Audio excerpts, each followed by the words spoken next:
Hello दोस्तों, स्वागत है आप सभी लोगों का राजस्थान एकेडमी पर। मैं प्रवीण सिंह आप सभी लोगों का स्वागत करता हूं और आज इस वीडियो में हम डिस्कस करने वाले हैं दोस्तों रीट लेवल 2 के लिए जो मैथ्स के कुछ इंपॉर्टेंट क्वेश्चंस हैं उनके बारे में। कल मैंने आप लोगों को कुछ इंपॉर्टेंट क्वेश्चंस करवाए थे, जिसमें हमारा कल लास्ट क्वेश्चन कौन सा था दोस्तों कि किसी संख्या के 65% में से 65 घटाने पर 65 शेष बचता है तो वह संख्या बताओ। और मैंने आपको बताया था कि ऐसा जब भी क्वेश्चन आए तो आपको क्या करना है, मतलब कहने का ऐसा क्वेश्चन मतलब जब लिखा हुआ हो कि किसी संख्या के x% में से x ही घटाने पर x ही शेष बचता है तो वहां हमेशा उस क्वेश्चन में आंसर हमेशा हमेशा हमेशा 200 ही होता है। और ये सॉल्व करके भी बता दिया था, ठीक है। तो आज भी इसी प्रकार के कुछ इंपॉर्टेंट क्वेश्चन इसमें आज हम डिस्कस करने वाले हैं। परसेंटेज के क्वेश्चन, औसत का क्वेश्चन, अनुपात का क्वेश्चन, लाभ हानि का क्वेश्चन और पार्टनरशिप का क्वेश्चन, और लास्ट में जाते जाते डिस्कस कर दूंगा दोस्तों मैं आपके मिसलेनियस क्वेश्चन, ठीक है। चलिए तो फिर आज की क्लास की शुरुआत करते हैं। अगर आप लोगों को वीडियो अच्छी लगे तो दोस्तों लाइक शेयर एंड सब्सक्राइब करना बिल्कुल मत भूलिएगा, ठीक है। उससे हमें भी एक मोटिवेशन मिलता है, हमें लगता है कि हाँ स्टूडेंट्स हमसे जुड़ा हुआ है और उससे हमें पढ़ाना है, उसका सिलेक्शन करके दिखाना है, ठीक है। तो देखिए दोस्तों, एक छात्र ने किसी संख्या को 2/3 से गुणा करना था, जबकि उसने क्या करा, गलती से यानी गुणा करने की अपेक्षा 2/3 से भाग दे दिया, ठीक है। तो अब गणना करने में जो परसेंटेज त्रुटि आई है, जो एरर आएगी, मतलब भाई अरे कहीं पर तो आपको बोला जाए कि आप 3 से गुणा करो, कहीं पर आपको कहा जाए 3 से भाग दो। गुणा करने का मतलब था 3 गुना बढ़ा देना। किसी संख्या से जब गुणा करते हैं उसका मतलब था उतने गुना उसको बढ़ाना है, और भाग देने का मतलब है उतने ही गुना उसको कम करना है। तो ये एरर आएगी ही आएगी। तो हम यहां सीखेंगे कि इस क्वेश्चन को कैसे सॉल्व करें। मान लो वो संख्या थी दोस्तों x, ठीक है। तो एक बार तो क्या करेंगे, हम गुणा करेंगे और एक बार हम क्या करेंगे, भाग देंगे। किसका? 2/3 का। जब 2/3 का गुणा करोगे तो 2x/3 बन जाएगा, लेकिन जब भाग दोगे तो क्या बनेगा, तो x/2/3, और इसको सॉल्व करोगे तो क्या बन जाएगा, ये 3x/2, और यहां क्या है संख्या, 2x/3। समझ में आई बात। तो गुणा करने पर तो संख्या होगी ये, जबकि भाग करने पर होगी ये। तो भाई गुणा और भाग करने पर अलग अलग हो रहा है, इसी को तो हमें सॉल्व करना था। तो अब क्या करेंगे कि परसेंटेज त्रुटि का मतलब क्या हुआ, इन दोनों में जो डिफरेंस होगा यानी इसको माइनस करना पड़ेगा, ठीक है। तो आप माइनस कर दीजिए, तो क्या करेंगे, 3x/2 माइनस 2x/3 अपॉन, ये जो एरर आएगी ये किसके रेस्पेक्ट में आएगी, मतलब आपको कैसे पता चलेगा कि इतना हमारा ये गलत आंसर आ रहा है, इतना ज्यादा आ रहा है या इतना कम आ रहा है। वो तो भाई हम गुणा के रेस्पेक्ट में देखेंगे। तो 2x/3 मल्टीप्लाई 100, ठीक है। अब इसको सॉल्व करो। अरे इसको सॉल्व करेंगे तो ऊपर आ जाएगा 6, अब 2 से 3 तो 3 3 जा 9x माइनस 3 से 2 तो 2 2 जा 4x, ठीक है, अपॉन में 2x/3 इंटू 100। अब इसको करेंगे सॉल्व, कितना आएगा, 5x/6 इंटू 3 में 2x इंटू 100। अरे यही होगा कि नहीं, यही होगा ना, ये ऊपर चला जाएगा। अब x से x कटा, ये 3 से 2 कटा, 2 2 जा 4 तो 4 से ये कटा 25 टाइम्स, यानी 25 इंटू 5 कितना हो जाएगा, 125%। कितना हो जाएगा, 125%, यानी कि डी ऑप्शन आपका सही हो जाएगा। यानी कि जो आंसर आना चाहिए था उससे 125% गलत आंसर आएगा। कितना गलत आएगा, 125% आंसर गलत आएगा, ठीक है। बात समझ में आई। और ये 125% ज्यादा आएगा या कम आएगा, बिल्कुल ज्यादा आएगा, 125% आंसर। यानी अगर हमारा आंसर गुणा करने पर 1 बन रहा था तो वो जबकि अब आंसर कितना आ जाएगा हमारा, 125 आ जाएगा। सोचो कितना बड़ा वेरिएशन आ गया एक गुणा की जगह भाग करने पर, ठीक है। चलिए बढ़ते हैं नेक्स्ट क्वेश्चन की और। नेक्स्ट क्वेश्चन है हमारे सामने, 100 पेंसिल बेचने पर एक दुकानदार, ठीक है, ये बेचारे ने क्या कर दिया है, दुकानदार को 20 पेंसिलों के विक्रय मूल्य के बराबर लाभ प्राप्त होता है तो लाभ प्रतिशत बताओ। आपको पता होगा दोस्तों लाभ होता क्या है। अरे तो लाभ होता है विक्रय मूल्य यानी एसपी माइनस सीपी। विक्रय मूल्य माइनस क्रय मूल्य ही लाभ होता है। तो अब देखो इसने बोला है कि 100 पेंसिल बेची यानी कि 100 पेंसिलों का विक्रय मूल्य हमें प्राप्त हुआ है।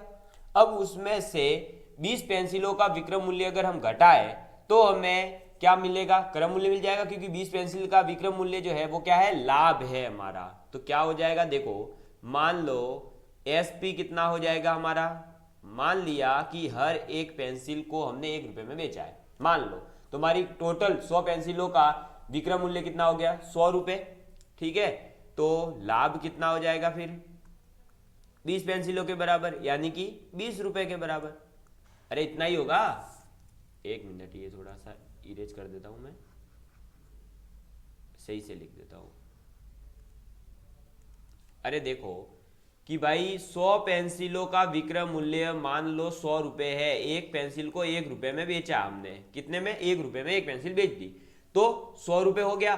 तो अब अगर 100 रुपए सेलिंग प्राइस है तो हमें जो 20 पेंसिल का लाभ, मतलब जो लाभ होगा हमारा क्वेश्चन के अकॉर्डिंग वो कितना होगा, 20 पेंसिलों के विक्रय मूल्य के बराबर। 20 पेंसिलों का विक्रय मूल्य कितना होगा, 20 रुपए, क्योंकि मैंने क्या बोला एक पेंसिल 1 रुपए में बेच रहे तो 20 पेंसिल 20 रुपए की। अब जब हमारे पास एसपी है और लाभ है तो हम सीपी निकाल सकते हैं, बिल्कुल निकाल सकते हैं। तो सीपी कितना आ जाएगा दोस्तों, 80। क्यों, क्योंकि देखो एसपी माइनस सीपी बराबर 20 होना चाहिए, तो 100 माइनस 80 20 होता ही है बस। अब एसपी आ गया, लाभ आ गया, सीपी आ गया, हमें निकालना है लाभ प्रतिशत। लाभ प्रतिशत का मतलब लाभ कितना हो रहा है 20 बटे ये लाभ किस पर हो रहा है, क्रय मूल्य पर, कितना है 80 रुपए इंटू 100 और 20 चौक 80, 4 से ये काटोगे कितनी बार, 25 बार, यानी 25% लाभ हो रहा है, यानी कि ए ऑप्शन हमारा सही हो जाएगा। बताओ ऐसे ऐसे क्वेश्चन आते हैं, इतने इजी क्वेश्चन, बताओ ये किसमें क्या करना था। अरे ये तो मैंने आपको समझाने के लिए इतना बड़ा प्रोसेस ये लिखा, क्या ये एक लाइन का क्वेश्चन नहीं था इतना सा, 20 बटे 80 इंटू 100, 25% आंसर। ठीक है, चलिए बढ़ते हैं नेक्स्ट क्वेश्चन की और। नेक्स्ट क्वेश्चन कहता है कि किसी वस्तु को बेचने पर 20% लाभ प्राप्त होता है। अरे मान लो हम कोई एक चीज बेच रहे हैं, कोई वस्तु बेच रहे हैं, तो हमें 20% का लाभ हो रहा है। ठीक है, अब अगर हम क्या करते हैं, क्रय मूल्य और विक्रय मूल्य दोनों में 100 रुपए कम कर दें, 100 रुपए कम कर दें, तो हमें 4% और ज्यादा लाभ प्राप्त हो जाता है। कितना परसेंट, 4% और ज्यादा लाभ प्राप्त होता है, यानी पहले अगर 20% था तो अब 24% लाभ प्राप्त होता है। तो क्रय मूल्य बताओ। आप क्या करोगे, सबसे पहले मान लोगे कि जो क्रय मूल्य था वो 100 रुपए था, तो विक्रय मूल्य कितना हो जाएगा 120। ये फर्स्ट केस है। अभी 120 क्यों हुआ, क्योंकि देखो किसी वस्तु को बेचने पर 20% लाभ हो रहा है, यानी 100 रुपए की वस्तु थी, अगर क्रय मूल्य 100 रुपए था तो हम उसको बेचेंगे कितने में, 120 में, तभी 20% का लाभ होगा। तो क्रय मूल्य 100 रुपए तो सीपी 120 रुपए। अब इन दोनों का अनुपात ले लो, कितना आ रहा है 5:6, यही आ रहा है 5:6। अरे ये 20 पंजे 100 और ये 20 चिंग 120, यानी 5:6 आ गया। अब हमने क्या बोला है कि दोनों क्रय मूल्य और विक्रय मूल्य में 100 रुपए कम कर देता हूं मैं। ठीक है, कितने रुपए कम कर रहा हूं, 100 रुपए कम कर रहा हूं। तो देखो ये जो अनुपात है इसको हम ये भी तो लिख सकते हैं 5x अनुपात 6x, यानी कि क्रय मूल्य हमारा 5x है और विक्रय मूल्य 6x है पहले के केस में। अब 100 रुपए कम करना है, तो अब जो सेकेंड केस होगा, जो सेकेंड केस होगा वो क्या हो जाएगा 5x माइनस 100 अनुपात 6x माइनस 100। यही होगा कि नहीं होगा, 100 रुपए दोनों में से कम कर दिए। ये x क्यों लगाया, क्योंकि ये जो 5 और 6 ये अनुपात थे, इन अनुपात को संख्या में बदलेंगे तब 100 रुपए माइनस कर सकते हैं ना, अनुपात में से कोई संख्या माइनस थोड़ी होती है। इसलिए मैंने क्या करा, उसको अनुपात को संख्या में बदला, संख्या में बदलने के लिए x का गुणा कर दिया दोनों साइड। ठीक है, तो 5x में से भी 100 घटा दिया और 6x में से भी 100 घटा दिया। तो अब ये हमारा नया सीपी हो गया, और ये नया हमारा एसपी हो गया।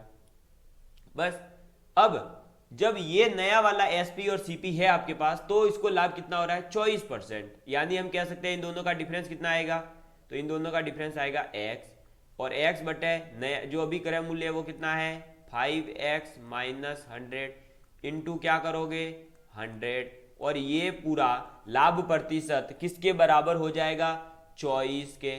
अरे क्यों, क्योंकि उसने बोला है ना 4% अधिक लाभ हो रहा है, पहले कितना हो रहा था 20 की जगह अब कितना होना चाहिए 24, तो बराबर कर दिया।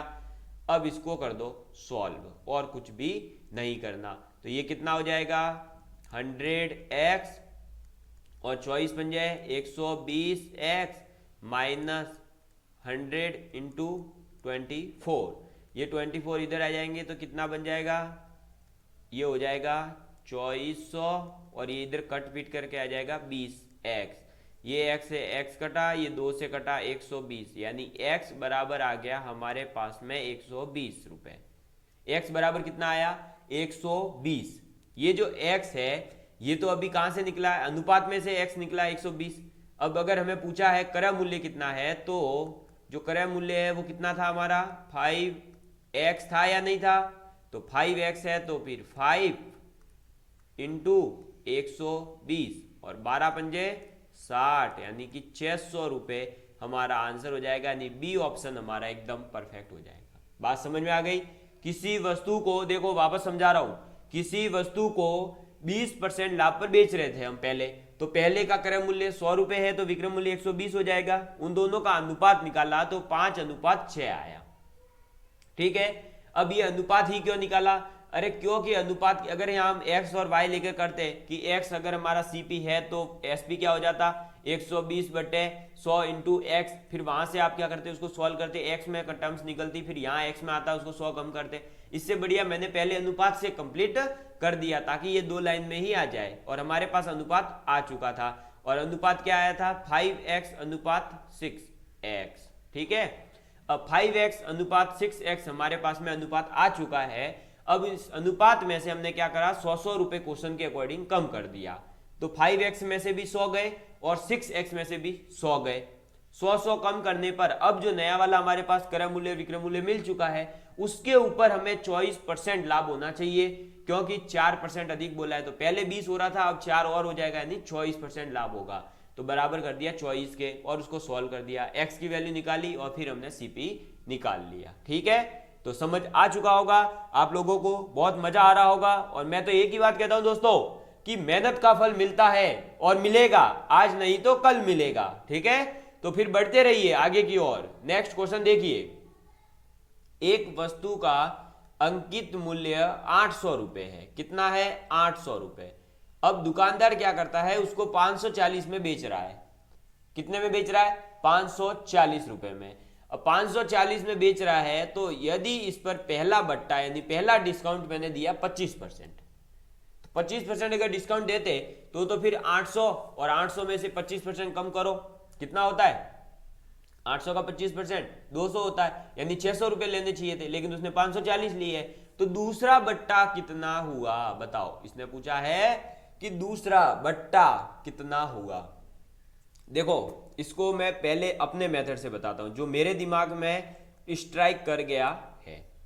भाई 800 रुपए है, ठीक है, इसका 25% यानी 1/4 कितना होगा 200 रुपए।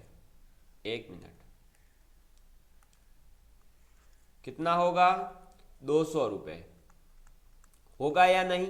अरे भाई 800 रुपए है, उसका 1/4 कितना होगा 200 रुपए। ठीक है, तो 800 में से 200 तो गए, अब बचे कितने हमारे पास 600। 600 है और हम ले कितना रहे हैं फाइनल प्राइस, दो बार ही देना ना बट्टा, तो 540 तो हम ले ही रहे हैं। बताओ 600 में से कितना परसेंट घटाए कि हमें 540 प्राप्त हो जाए। अरे 600 का 10% कितना होता है 60 होता है, और इसको अगर 600 में से घटाऊं तो 540 आएगा या नहीं, बताओ 2 लाइन में आंसर आया कि नहीं। मैं इसको वो मेथड है जो फॉर्मूला वाला जो आप पढ़ते हो वो मैं बताऊंगा, लेकिन ये मेरे जो दिमाग में आया, मैंने जैसे दिमाग से सॉल्व किया इसको, मैंने यहाँ कोई कॉन्सेप्ट नहीं लगाया, कुछ नहीं पढ़ा मैथ्स का, सिर्फ परसेंटेज मुझे पता था और मैंने ये करा है। बताओ समझ आया? देखो वापस समझाता हूँ। 800 रुपए है हमारे पास, 800 में पहला परसेंटेज मैंने 25% दे दिया आगे वाले को, तो 25% दिया यानी उसको 25% लाभ मिलना चाहिए, तो 25% लाभ मिलना चाहिए, मतलब अब वो कितने दे सकता था? 600 रुपए। लेकिन 600 से भी उसने तो कम दिए, 600 से कम कितने दिए? 60 रुपए। और मुझे दिख गया कि 600 का 10% होता है 60, यानी कि हमने जो दूसरा बट्टा दिया है वो कितना दिया होगा? 10%। तभी तो हम 540 रुपए पे कर रहे हैं। अब जो सेकेंड मेथड है, आप जो सब फॉर्मूला पढ़ते हो, क्या करोगे? 800 गुणा 25% डिस्काउंट दिया है यानी कि 75/100 गुणा दूसरा निकालना है यानी 100 माइनस x/100 बराबर कितना हो जाएगा? 540 रुपए। अब इसको डिवाइड कर दो, ये गया 8 बार, ये 25 तिया 75, ये 25 चौक 100, 4 से ये 2 बार यानी 2 तिया 6, ये हो जाएगा 600 माइनस 6x बराबर 540। यहाँ से x को जब निकालोगे तो आ जाएगा आपके पास में 10%, और वो भी आपका सही आंसर है। बात समझ में आई? तो ये ऐसे भी कर सकते हो फॉर्मूले से भी, और अगर ऐसे याद रहता है तो एक लाइन ये करी, फिर दूसरी लाइन ये करी। और ये जब मैंने बट्टा टॉपिक पढ़ाया था तब बताया था कि जो पहला डिस्काउंट देते हैं वो अंकित मूल्य पर देते हैं, फिर उस अंकित मूल्य पर पहला डिस्काउंट देने के बाद जो मूल्य आता है उस पर दूसरा डिस्काउंट देते हैं, फिर दूसरे के बाद जो वैल्यू आती है उस पर तीसरा डिस्काउंट देते हैं। तो ऐसे अलग अलग आप परसेंटेज निकाल करके भी बट्टा के क्वेश्चन को कर सकते हो और आंसर हमेशा आएगा आपके। ठीक है, कोई टेंशन की बात नहीं है। और वरना फिर ये तो कर ही रहे हो, आप ये भी कर सकते हो फॉर्मूले वाला भी। ठीक है, चलिए बढ़ते हैं नेक्स्ट क्वेश्चन की और। नेक्स्ट क्वेश्चन कहता है कि भाई हम साधारण ब्याज पे आए तो हमें किसी धन का 3 वर्ष का मिश्र धन 1600 रुपए मिलता है और 4 वर्ष का मिश्र धन 1800 रुपए मिलता है। पहले पता होना चाहिए कि मिश्र धन होता क्या है। तो मिश्र धन क्या होता है दोस्तों? मूलधन प्लस ब्याज। अरे यही होता है। अब आप बताओ क्या मूलधन चेंज होता है? नहीं होता। मूलधन तो चेंज क्या होता है? केवल और केवल ब्याज चेंज होगा। और आपको यह भी पता है साधारण ब्याज प्रत्येक वर्ष के लिए एक ही फिक्स रहता है। मतलब अगर इस साल 200 रुपए ब्याज मिल रहा है तो अगले साल भी 200, 10 साल बाद भी 200, 5 साल बाद भी 200 और 20 साल बाद भी 200 ही रुपए आपको प्रत्येक वर्ष का ब्याज मिलेगा। तो अब यहां देखो कंडीशन, 3 वर्ष का, कितने वर्ष का? 3 वर्ष का। कितना है मिश्र धन? मिश्र धन है, देख लो, पढ़ लेना, 1600 रुपए। और 4 वर्ष का कितना है मिश्र धन? 1800 रुपए। मुझे बताओ इनका डिफरेंस कितना है? 1 वर्ष का, तो 1 वर्ष में मिश्र धन में कितना डिफरेंस आ रहा है? 200 रुपए का। बस यही तो बात है। 1 वर्ष में मिश्र धन में डिफरेंस कितने का आ रहा है? 200 रुपए का। ये 200 रुपए क्या होगा? 1 वर्ष का ये ब्याज ही तो होगा 200 रुपए। क्यों?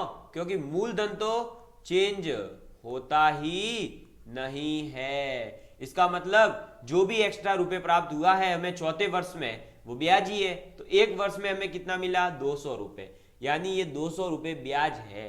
समझ गए? तो 3 वर्ष का ब्याज कितना होगा ये बताओ तो मुझे। तो 3 वर्ष का ब्याज हो जाएगा 3 इंटू 1 वर्ष का ब्याज कितना? 200, यानी कि कितना आ जाएगा? 600 रुपए। तो अगर 3 वर्ष का ब्याज ही 600 रुपए है, 3 वर्ष का ब्याज ही 600 रुपए है, तो बताओ जो पहली वाली कंडीशन है 3 वर्ष का मिश्र धन कितना है? 1600 रुपए। उस मिश्र धन में से अगर मैं ब्याज घटा दूं तो कितना मिलेगा? 1000 रुपए। और ये 1000 रुपए है क्या? तो ये 1000 रुपए है मूलधन। क्या है? मूलधन है। ये 1000 रुपए क्या है? हमारा मूलधन है, यानी ऑप्शन नंबर ए आंसर हो जाएगा। बात समझ में आई? तो आपको, जिसको ये पता है कि साधारण ब्याज प्रत्येक वर्ष सेम रहता है और मिश्र धन बराबर मूलधन प्लस ब्याज होता है, वो इस क्वेश्चन को इजीली सॉल्व कर सकता था। ठीक है, क्या करना था, डिफरेंस निकालना था और उसमें फिर 3 वर्ष का या 4 वर्ष का। अब आप यहाँ पे 4 वर्ष का भी निकाल कर सकते थे, यानी कि आप अगर ये सोचो कि भाई 4 वर्ष का क्यों नहीं लिया, तो 4 वर्ष का कितना हो जाएगा, 4 × 200 यानी आएगा 800। तो फिर यहाँ आपको क्या करना पड़ेगा, 1800 माइनस 800 करना पड़ेगा, तो भी आपको मूलधन तो 1000 रुपये ही मिलना है। बात समझ में आ गई। चलिए बढ़ते हैं नेक्स्ट क्वेश्चन की ओर। नेक्स्ट क्वेश्चन है, किसी धन पर 4 वर्षों का साधारण ब्याज 300 रुपये है। ठीक है, 6 वर्षों के लिए मूलधन 4 गुना कर दे हम, तो 10वें वर्ष में हमें टोटल जो ब्याज प्राप्त हो जाएगा दोनों कंडीशन का, वो कितना होगा। मान लो कि कोई धन है P, ठीक है, ब्याज की दर है R और T हमें दे रखा है, तो ब्याज कितना है, देखो पहली कंडीशन 300 रुपये, कितने पर, P पर, कितने की दर से, R की दर से, कितने वर्ष का, 4 वर्ष का, बटे 100। अरे क्या करा, ऐसा इक्वल टू PRT/100 लगा दिया बस। अब इसको सॉल्व करने नहीं बैठना है बिल्कुल भी, आपको इसको पूरे को एज इट इज रखना है। इसकी वैल्यू निकाल लेंगे तो 4 का भाग दे देंगे इधर, तो आ जाएगा PR/100 बराबर 75 रुपये। ठीक है, PR/100 बराबर 75 आपके पास में आ जाएगा। अब हम आगे वाली कंडीशन पर चलते हैं। आगे वाली कंडीशन का ब्याज हमें नहीं पता, यानी SI इक्वल टू P कितना है नहीं पता है, R नहीं पता है, T 6 वर्ष है। लेकिन P में एक कंडीशन जो दे रखी है वो मुझे पता है, और इसने बोला है कि मूलधन जो है आप 4 गुना करो। कितना करो, 4 गुना करो। तो मैंने ये लो 4 गुना कर दिया, ठीक है, बट्टे 100। अब सर यहाँ तो P और R की वैल्यू नहीं पता है। अरे तो नहीं पता, इसीलिए तो क्या हो जाएगा, 4 × 6 बट्टे 100 अलग करूंगा और PR/100 अलग करूंगा। क्या ये लिख सकता हूं, हाँ बिल्कुल। तो ये कटेगा 25 बार, यानी आ जाएगा 6/25 गुणा 75। आएगा कि नहीं, अरे आएगा कि नहीं, यही आएगा ना। PR/100 की वैल्यू ये वाली यहां पुट कर दी, तो वो कितनी थी, 75। अब इसको सॉल्व कर लो, तो 75 तिया कितना हो जाएगा, अरे 25 तिया 75, तो अब ये 6 तिया 18। आया कि नहीं समझ में। अरे ऐसा ही कितना हो गया, 18 हो गया, 18 हमारे पास में। अब देखो क्या करेंगे हम, ये ऐसा ही हमारे पास में आ गया है 18। अब इस 18 में ये देखिए आप, इसको करेंगे हम, जो ये ऐसा ही है, एक मिनट रुकिए यार, 18 कैसे आ रहा है, 4 PR/100 है, ठीक है, तो 6 चौक 24 होता है, ये आ गया, ठीक है। PR/100 की वैल्यू 75 है, ठीक है, 25 दिया 75, 6 दिया 18।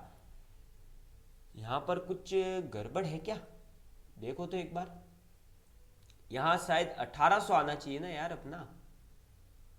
SI इक्वल टू होता है PRT/100, ठीक है, तो ये कर दिया, ये कर दिया।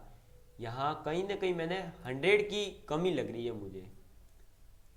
अब देखिए देखिए इसको देखिए एक बार, जल्दी से क्वेश्चन चेक करिए, कुछ गड़बड़ है क्या। 4 गुना हो जाता है तो 4P हो जाएगा, कोई दिक्कत नहीं है, कोई दिक्कत नहीं है। SI इक्वल टू 18 आ रहा है यार, ये 18 कैसे आ रहा है।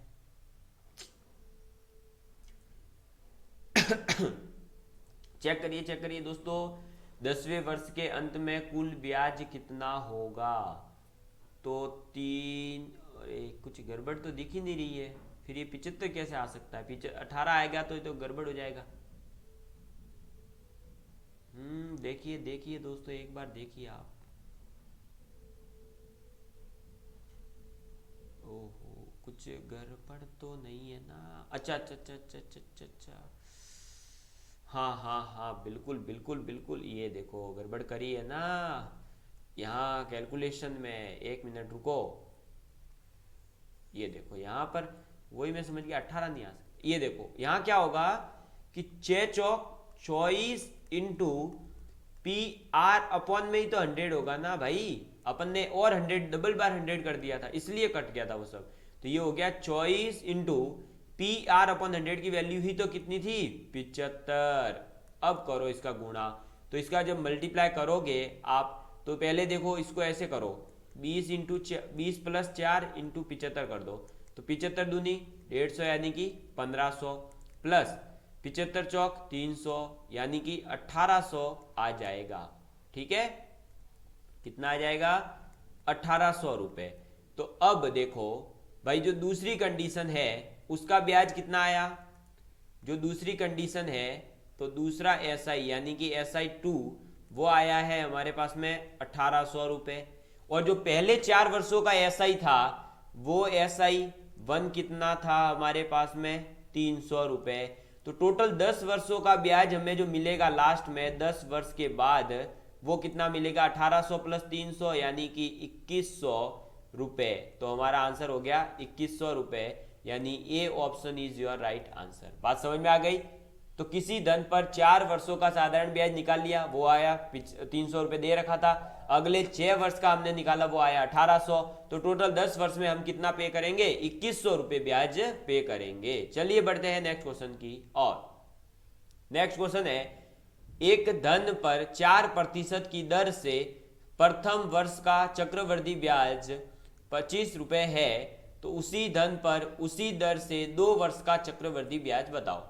अरे इस केस में कुछ नहीं करना, चक्रवृद्धि ब्याज का फॉर्मूला क्या होता है, और यहाँ आपको पता होना चाहिए कि ये CI का जो फॉर्मूला मैं लिखवा रहा हूँ ना आपको अभी, जैसे ये वाला, अरे ये जो पढ़ रखा है आपने P into 1 plus R upon 100 की पावर T, ये क्या देता है हमें, ये हमें मिश्र धन देता है। ठीक है, साधारण ब्याज की तरह हमें यहाँ पर ये चक्रवृद्धि ब्याज डायरेक्ट नहीं मिलता है, चक्रवृद्धि ब्याज निकालने के लिए और माइनस P करना पड़ता है। तो मिश्र धन का फॉर्मूला ये है।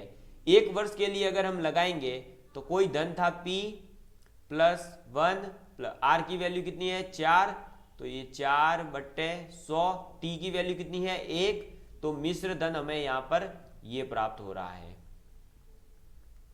ठीक है, अब चक्रवृद्धि ब्याज हमें दे रखा है 25 रुपए पहले वर्ष का, यानी कि 25 रुपए बराबर क्या हो जाएगा P plus 4P upon 100 minus P करना पड़ेगा।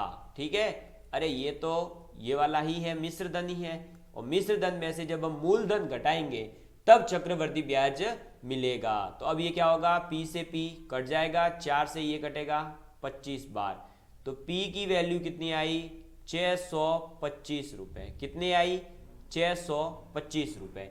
P की वैल्यू हमारे पास 625 रुपए आ चुकी है, तो 2 वर्ष का चक्रवृद्धि ब्याज कैसे निकालेंगे, तो वही 625 बरा इंटू 1 प्लस R क्या है 4% ही रहेगी, यानी कि 1/25 और उसका स्क्वायर। बात समझ में आ गई।